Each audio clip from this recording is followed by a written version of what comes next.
Hi, Amanda. Thank you for being here today. Thanks for having me. So can you tell me a little bit about yourself? Yes, I am an occupational therapist and a pediatric occupational therapist specifically. I've been practicing for 6 or 7 years now, and I absolutely love what I do. So can you tell me a little bit about how someone receives an occupational therapist? Yes, so we have a very large spectrum of clients that we work with. So it depends if we work from birth to death, and it's about engaging in occupations. So for instance, if you have a premature baby or drug exposed baby that was born in the NICU, lots of times an OT or possibly a PT is going to be working on that team for making sure their range of motion is there, their sensory needs are met. So lots of times you're already in the facility where you'll receive an occupational therapist. And that's the same for a skilled nursing facility. You're in the facility, and lots of times then OTs will come in and work on brushing teeth, getting dressed, things like that. It's similar when you get an injury.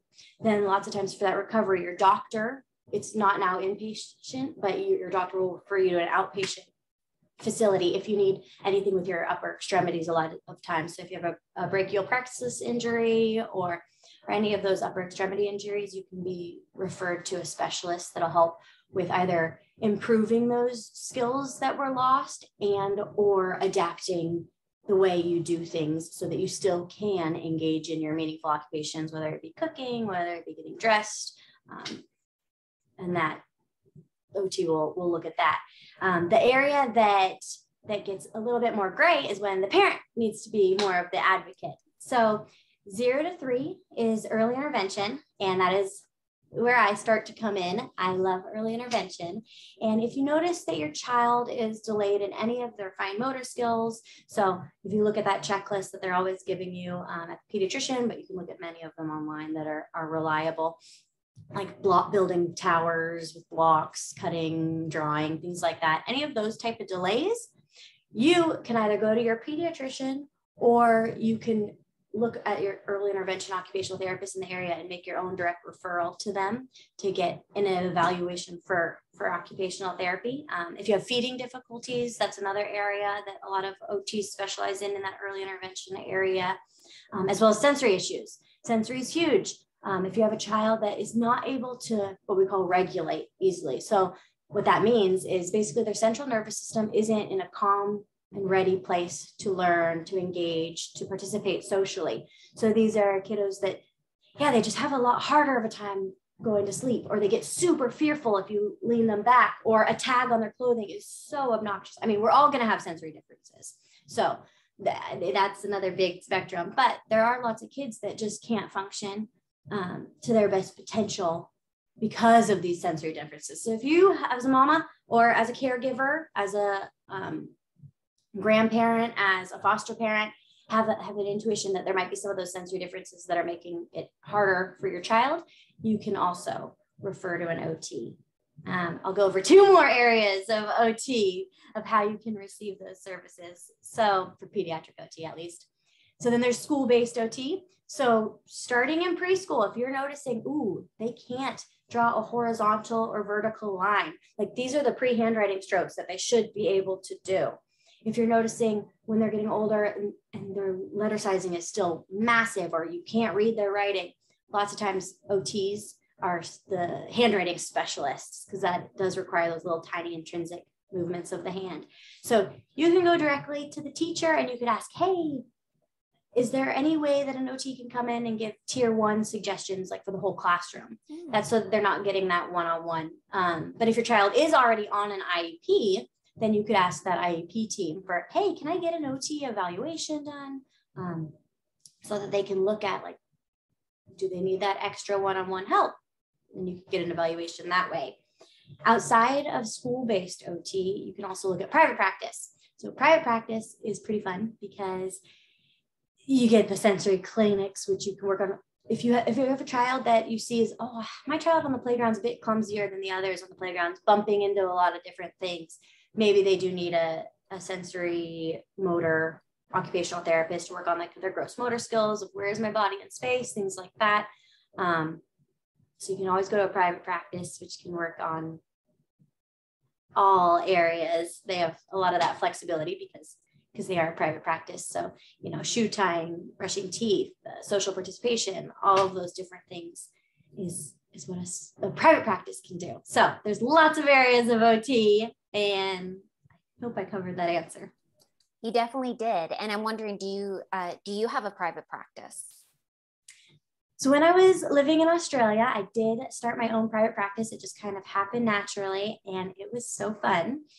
We've now moved back to the United States. So I no longer have my own private practice, but what my husband does, he contracts occupational therapists with travel positions.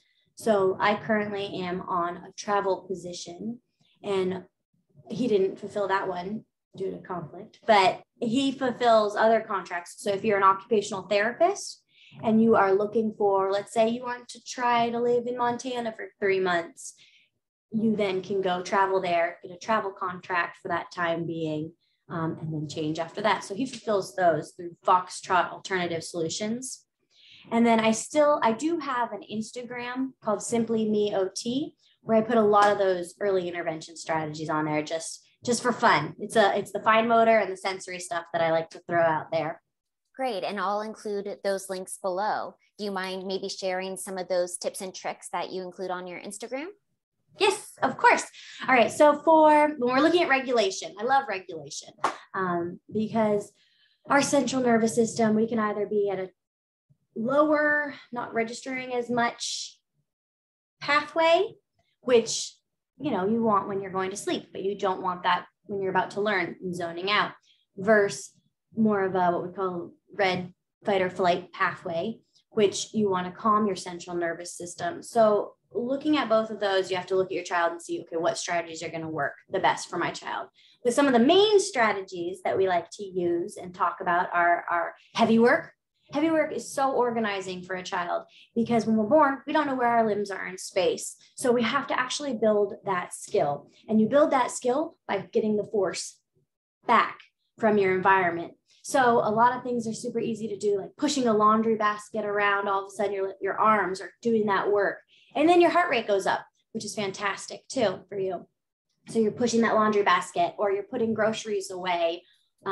Climbing at a playground is fantastic. Always get out to the playground. I like to recommend first thing in the day, if you can take a walk, I highly recommend that because you're getting the sunlight, which that's going to help your circadian rhythm. So you're learning, okay, it is morning now, I'm supposed to be awake. And then versus when the sun starts to set, you're getting more of that melatonin and you fall asleep. Starting at birth, this is why children initially, those infants have difficulty between day and night when they're in the womb. There's no need to differentiate between that. So then when we're born, it's, wait, what is happening? So just getting out. So many times our kids nowadays are having really a hard time with sleeping. So getting outside early is going to help. Having help with cooking, that's a fantastic one for all those fine gross motor skills. Cracking an egg is not easy. So maybe have them do it in another bowl, and it's fantastic. You get the slime on your hands a little bit. Of course, you wash your hands after washing hands. Again, have them do it themselves. Rub it together, turn the water on, things like that. Just the more everyday activities that you can implement, the more independence that the child will have in gaining their fine motor skills, as well as the more regulated they will be. So is this regulation related to mental well-being at all of the child? Yes, definitely. Because if you are feeling super revved up and pent up and you're expected to sit, that is going to feel really frustrating. Same with if you're feeling too tired, essentially, you're not going to be able to perform. And we want to build these children's self-esteem. We want them to be able to meet the demands that are in front of them. So getting that motion, moving their bodies, all of that is so great in helping their overall self-esteem and just their overall well-being so that they can complete all their tasks of every day. And is this outside motion, is it better, worse, the same as indoor motion? So there's never an excuse for not getting motion in. You can get it outside, you can get it inside. Outside, again, with the sunlight for that circadian rhythm is fantastic. If you have windows, That's wonderful. And again, you get more of those natural sensory experiences. So you get the dirt where you can shovel the dirt, where that's working on the grip strength, and it's working on, you know, your whole arm stability by scooping that dirt. And then you start to know the difference between hard dirt and soft dirt, and trees and bark, and smelling the leaves, like eucalyptus leaves, things like that. It's more of that natural sensory experience. But no, there's no excuse. Inside, you can still do animal walks. You can still build an obstacle course. You can still smell all the lotions. You can smell all the bubbles and things in your bath. You can work on your handwriting easily, Play-Doh inside if it doesn't get all over the carpet. Both are so essential, and you can definitely get them in both places. Great. And I'm wondering, is there anything that the community can do to help facilitate this movement and meeting these milestones? Yes. Accepting that movement is needed. Our kids need to move. So of course we have expectations, we have boundaries to keep our kids safe, and as well as just situational expectations that are normal. But if we accept the fact that kids need to move and incorporate it in appropriate ways, it is so helpful. So definitely having other people just aware of that is something that's good. The more playgrounds that we create that are more inclusive for all of our kids, for kids with walkers, for kids in wheelchairs, that's going to really help. If staff at a restaurant, if they're aware that, okay, these kids need that movement. So maybe that's why this family is taking longer to sit down, because they're having the kid pull out every chair. Then that's okay. At the grocery store, lots of people are stressed at the grocery store. If people are just aware, oh, this kid, actually, it's really helping his grip strength. It's helping his regulation. That's actually why he's able to stay in the grocery store, because he's lifting those heavy cans. So just having patience and acceptance and the thought of inclusion and be creative, I think as a community will help kids, because kids love creativity and imagination. And so just being mindful of that, I think, is beneficial for our kids. Definitely. And it sounds like the more knowledge that the community has, the better, as Yes. well as building that infrastructure around movement for the kiddos. Yes. Yeah. And just having more opportunities like yoga and Pilates for kids. Like the more that other people in different fields are aware of this, the more opportunities we'll make. And I think that's a great thing. I do too. So anything else that you're wanting to share with the audience today? I just love being an OT, and I'm very passionate about it. And I think there's so many ways to incorporate movement and inclusiveness that will continue to move in that direction as a society. Great. Well, thank you so much, Amanda. Thank you.